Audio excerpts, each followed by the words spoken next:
So I'm in bed. It's nighttime.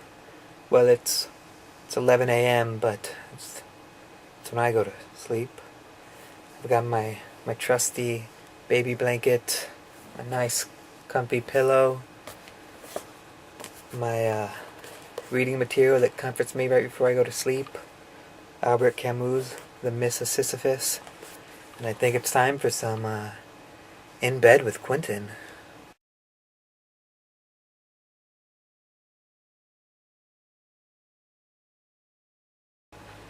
My friend has a girlfriend that willingly puts her mouth around his penis.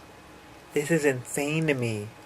Yet at the same time, one of the things I want to do most in life is go down on a girl. If I had a girlfriend and she was like, "Do you want to play Chip and Dale Rescue Rangers on the original Nintendo with me or eat me out?"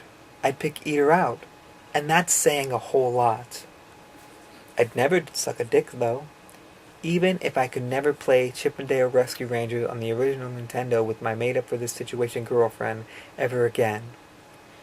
Penises have to be considered better looking than vaginas. The Leaning Tower of Pisa is crooked, yet still considered a masterpiece. Holes just have weird giant monsters in them that eat my favorite Star Wars characters. Clearly anything in hole form cannot be trusted. Especially donut holes. Although they aren't really holes. Just more government lies. There are no everyday situations where people do things similar to eating a girl out. No one eats a bagel starting with the hole. Yet guys are so willing to eat a lady out, while girls refuse to give head. Even though as kids, we were trained to love having popsicles and hot dogs in our mouths. It's just skin, ladies. You kiss us on our face. Well, not me per se. But you won't kiss our penis?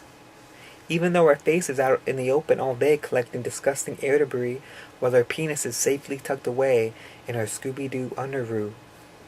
Is it the balls that disgust you so much? Because we can duct tape those up and into our assholes. We'll never admit it, but God knows that would only make it better for us, and a lot faster for you.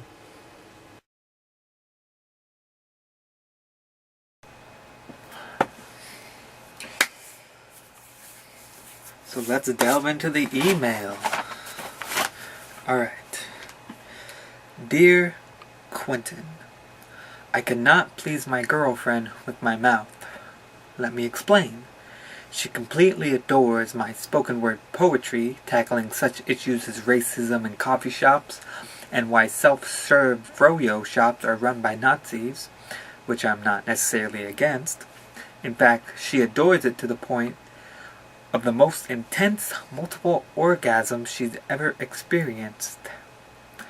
But I can't please her with my mouth in terms of using my lips and tongue and teeth on her hairy pussy. It's terrible. I don't know what to do down there.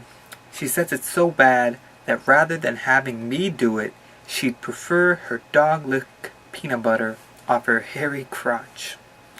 Because at least that got rid of the old peanut butter.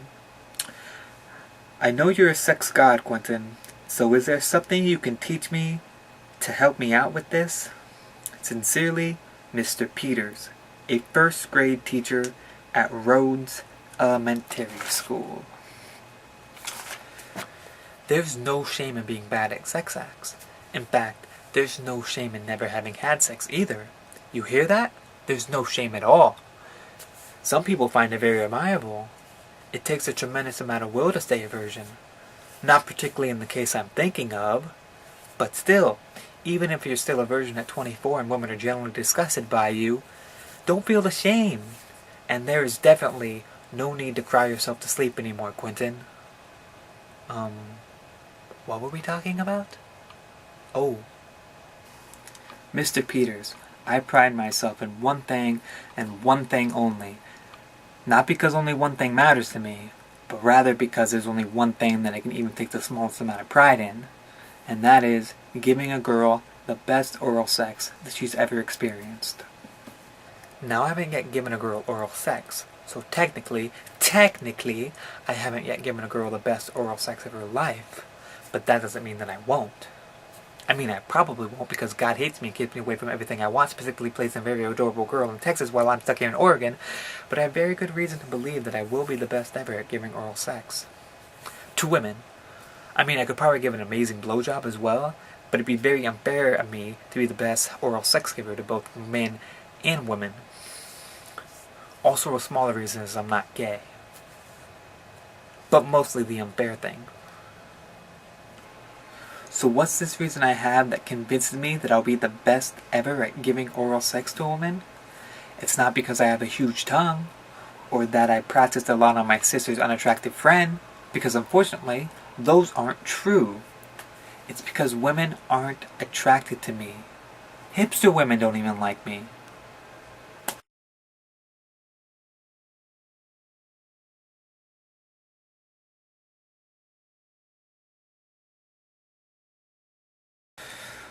Women not liking me means I have to work harder if I want to get their attention.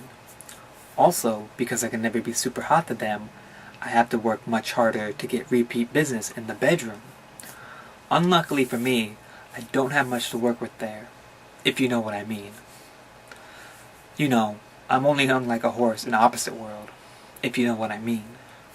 You know, if private parts are related to genetics, then my dad isn't so well endowed, if you know what I mean. You know, I have a small penis, if you know what I mean. I mean I have a really small penis.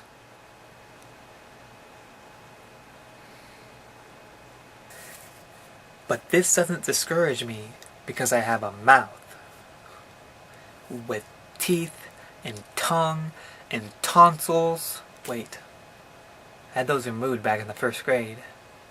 But even without the tonsils, I can still work wonders on a woman's naughty zone. I mean, I assume, because as stated before, I haven't yet done it. But I bet I can, and it's all thanks to one very special technique that I practice. The next time you get a bagel, eat it from the inside out. And tell your girlfriend I said you're welcome. And lastly, your girlfriend is very wasteful. Can you imagine what starving kids in Africa would do if they saw her getting peanut butter licked off her vagina by a dog? That's right, they would masturbate.